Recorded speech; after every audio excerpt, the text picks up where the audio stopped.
When the invisible woman became the most powerful person in the room, no one saw it coming. The office was already buzzing with the energy of the early morning rush, but no one noticed Evelyn as she quietly entered through the side door, rolling her cleaning cart with her usual steady pace. She wore her dark green uniform like armor, her face calm and unassuming, betraying none of the emotion she kept carefully tucked away. To the executives, she was invisible.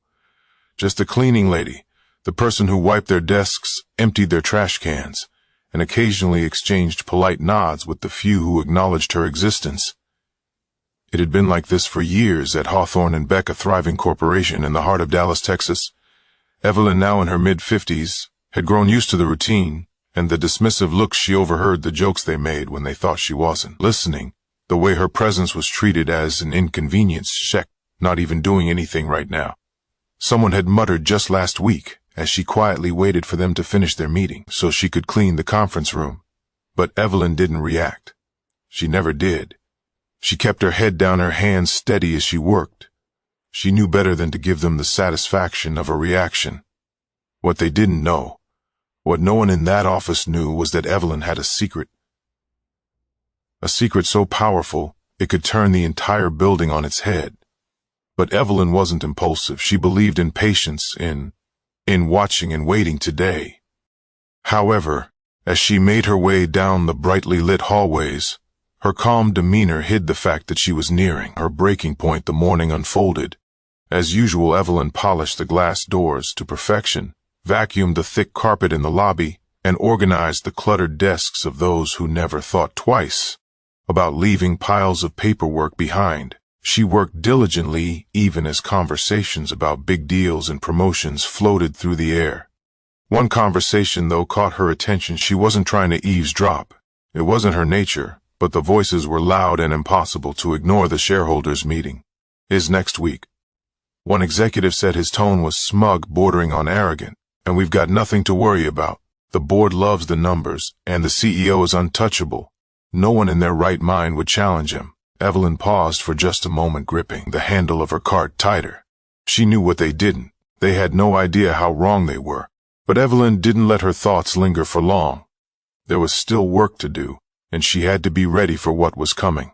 Hawthorne and Beck prided itself on its sleek, modern image. Its headquarters, a towering glass building in the middle of Dallas, was often featured in business magazines as a symbol of corporate success. Inside, however, the reality was far less glamorous.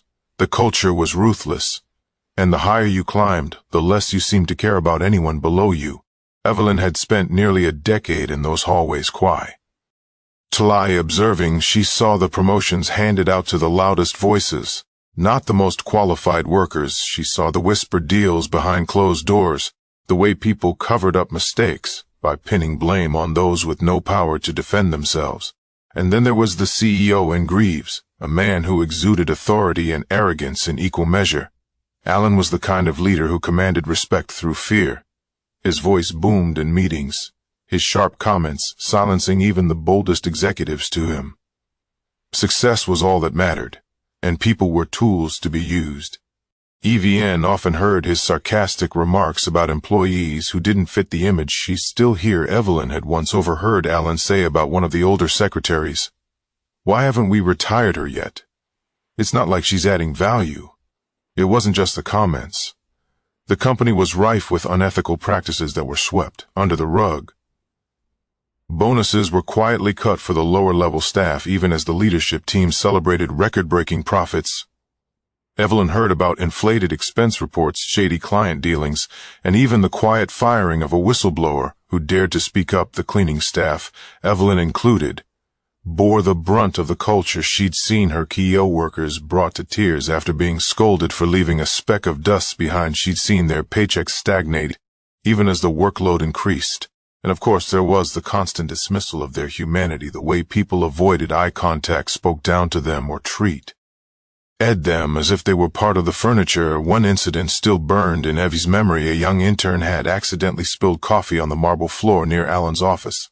The intern froze, clearly terrified, as Allen rounded the corner. "Are you kidding me?" Allen snapped. His eyes darted to Evelyn, who had just walked by with her mop and bucket. "Clean this up. He barked at her as if she were at fault. She didn't say a word she didn't need to the intern. API'd profusely. But Alan waved him off with a dismissive hand to him. People like Evelyn and the intern were nothing more than background noise. These moments had piled up over the years, each one like a stone added to a growing mountain. Evelyn's patience was impressive, but she wasn't immune to the weight of it all. She felt the sting of disrespect, the exhaustion of being invisible. But Evelyn had never been the type to crumble. She let those moments fuel her resolve, storing them away like ammunition for the day she would need them. The employees around her might not have noticed her silence, but it spoke volumes. Evelyn was always watching, always listening, and the more she saw, the more she realized that the company's success came at the expense of its humanity. But Evelyn wasn't just taking notes. She was quietly planning, and soon the pieces would start to fall into place. For years, Evelyn had kept her secret tightly guarded, not out of fear, but out of strategy. She wasn't just a cleaning lady. She was the largest shareholder in Hawthorne and B. A title she had inherited after the unexpected passing of her late husband, Martin. Martin had been a quiet investor in the company's early days, accumulating shares. When no one believed in its potential by the time of his death, those shares had become a controlling stake at first. EVN didn't know what to do with this unexpected power. She wasn't a corporate strategist or a boardroom regular. She was just Evelyn. A woman who had raised 2 kids, fought her way through life's challenges, and found solace in routine. But over time, as she continued her quiet work within the company, she realized the value of her position. Being invisible gave her an advantage. She could observe without being noticed, listen without raising suspicion, and learn everything she needed to know about the people who thought they ran the company. The moment that pushed her over the edge came during a routine evening shift. Evelyn had just finished wiping down the executive lounge when she overheard 2 senior managers laughing over drinks. They were talking about layoffs, joking about how easy it was to cut dead weight without anyone caring. Some of these people act like their jobs matter, one of them said with a laugh. They don't realize how replaceable they are. Evelyn stood frozen behind the door, her hand gripping the cleaning cloth. These weren't just numbers on a spreadsheet. These were real people, people with families, bills, and dreams. And yet to these men, they were nothing more than expendable assets. That night, Evelyn sat at her small kitchen table with a cup of tea and a notepad. She started writing, not sure where it would lead, but knowing she couldn't stay silent anymore. She listed the unethical practices she had witnessed, the people who had been mistreated, and the moments that had stuck with her over the years. By the time the sun rose, she had outlined a plan that would change everything. Her first step was to dig deeper. Evelyn used her access to the building to gather information most people wouldn't think twice about. She took mental notes on conversations, paid attention to schedules, and even discreetly glanced at documents left on desks. She wasn't stealing or snooping. She was simply putting the pieces together, assembling a picture of the company's inner workings. The second step was to call in reinforcements. Evelyn had a few trusted allies outside the company, friends who were lawyers, financial analysts, and former employees who had left on bad terms. She shared what she knew and asked for their advice. Slowly, they helped her craft a strategy that would not only expose the toxic culture, but also secure the company's future. The final step was the hardest. Evelyn knew that confronting the CEO and the board would require more than just evidence. It would require courage, composure, and a deep belief in her own worth. She practiced her speech in front of the mirror, her voice steady but firm. She knew this wasn't just about her. It was about everyone who had ever been dismissed, underestimated, or treated as less than. The shareholders' meeting was less than a week away, and Evelyn was ready. She wasn't just walking into that room as a cleaning lady. She was walking in as someone who held the future of the company in her hands. But as the day approached, Evelyn couldn't help but feel the weight of what she was about to do. It wasn't just a confrontation. It was a reckoning. The day of the shareholders' meeting arrived with an air of confidence radiating through the building. Executives strutted through the hallways, their chatter filled with optimism about another year of record profits. None of them noticed Evelyn pushing her cleaning cart toward the top-floor conference room, her face calm and unreadable as always. The boardroom was a stark contrast to the rest of the office.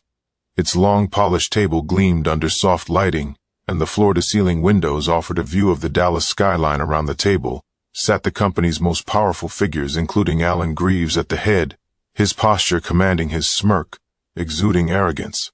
Evelyn entered quietly, as she always did, placing a picture of water on the side table. No one looked at her, to them. She was just part of the backdrop. But this time Evelyn didn't leave. "Excuse me," she said, her voice cutting through the room like a blade. Heads turned, confused and slightly annoyed. Alan barely glanced at her. "We're in the middle of something," he said dismissively. "I know," Evelyn replied, her tone steady but firm. "That's why I'm here." Alan leaned back, in his chair, a condescending smile spreading across his face. "Unless you're here to clean up after us, I suggest you leave." Evelyn didn't flinch. Instead, she stepped forward, pulling a folder from her cart and placing it on the table. The logo of Hawthorne and Beck was blazoned on the front, along with the words, "Shareholders Report." The room fell silent. Alan's smirk faltered as Evian began to speak. "For years, I've watched this company thrive on the backs of people you refuse to see," she said, her voice unwavering. "I've watched employees mistreated, ethical lines crossed, and profits prioritized over humanity. And I've stayed quiet until now." Murmurs erupted around the table. One of the board members leaned forward, squinting at the folder. "What is this?" Evelyn said. Opening the folder is proof. Proof of the unethical practices, the mismanagement, and the outright disregard for the people who make this company run. Alan's voice boomed across the room. "Who do you think you are, coming in here and making accusations? You're a clean lady." Evelyn met his glare with a calmness that shook the room. "No, Mr. Greaves. I'm the majority shareholder of Hawthorne and Beck, and today I'm firing you." The shock rippled through the room like a thunderclap. Alan's face turned pale, his confident demeanor crumbling as the words sank in. "You're joking," he said, his voice trembling slightly. Evelyn didn't blink. "No, Mr. Gavs, I'm not." She turned to the board members, her gaze sharp. "I've spent years gathering evidence, and it's all here. The inflated expense reports, the unethical layoffs, the harassment complaints you've buried. I have the power to vote him out, and I'm using it." The room erupted in chaos. Alan tried to argue, his voice rising in desperation, but the board members quickly realized the gravity of the situation. One by one, they turned to Evelyn, asking questions, skimming through the folder, and confirming her claims. It didn't take long for the vote to happen. Evelyn had done her homework, and the evidence she presented left no room for doubt. Alan Gavs was removed from his position that same afternoon, his protest falling on deaf ears as security escorted Alan out of the building. Evelyn stood in the boardroom, her back straight, and her expression calm. The executives who had once ignored her now looked at her with a mixture of awe and guilt. But Evelyn wasn't looking for their approval. She had already set her sights on what came next. The news of Alan Gavs' dismissal spread through the company like wildfire. By the next morning, the entire office was abuzz with disbelief and speculation. How could the cleaning lady, quiet, unassuming Evan, have been the majority shareholder? All along, whispers filled the break rooms and hallways. But this time they weren't dismissive. They were filled with respect, admiration, and even a tinge of guilt. Evelyn, however, didn't bask in the attention. She returned to the office the next day, not with a mop and bucket, but with a clipboard and a plan. She wasn't just here to fire a toxic CEO. She was here to change the company's future. In the weeks that followed, Evelyn worked tirelessly to implement changes she started with the people who had been overlooked for years. Raises were given to the cleaning staff and other underappreciated workers. Evelyn made sure that the HR department took harassment and discrimination complaints seriously, introducing a third-party watchdog to ensure transparency. She also addressed the toxic culture that had festered under Alan's leadership. The board, once complicit in his actions, now found themselves held accountable. Evelyn insisted on regular training programs focused on ethics, inclusion, and employee well-being. For the first time in years, employees at Hawthorne and Beck felt seen, heard, and valued. But Evelyn didn't stop there. She hosted town hall meetings, inviting employees from every level to share their experiences and ideas. She listened carefully, taking notes, and ensuring that everyone had a voice in shaping the company's future. One afternoon, as Evelyn was walking through the office, she was stopped by a young intern, the same one who had spilled coffee near Alan's office all those months ago. "Thank you," he said, his voice sincere for everything. "You've changed this place." Evelyn smiled warmly. "No, we've changed this place together outside the building." The Dallas skyline glittered in the late afternoon. Sun. Evelyn stood for a moment, looking up at the towering glass structure she had once entered. Unnoticed, it had been a long road. But she had done what many thought was impossible. This wasn't just about firing a CEO or exposing corruption. It was about showing that no matter how invisible someone might feel, they can hold the power to create meaningful change. Evelyn had proven that resilience, patience, and integrity could triumph over arrogance and greed. She took a deep breath, feeling a sense of peace she hadn't felt in years. And then she walked away, not to fade into the background, but to embrace a new chapter in her life. Life often underestimates the quiet strength of those who observe, endure, and act when the time is right. Evelyn's story reminds us that the most unexpected people can become the catalysts for profound change. If you found her journey inspiring, don't forget to like, share, and subscribe for more stories that prove the power of resilience and justice.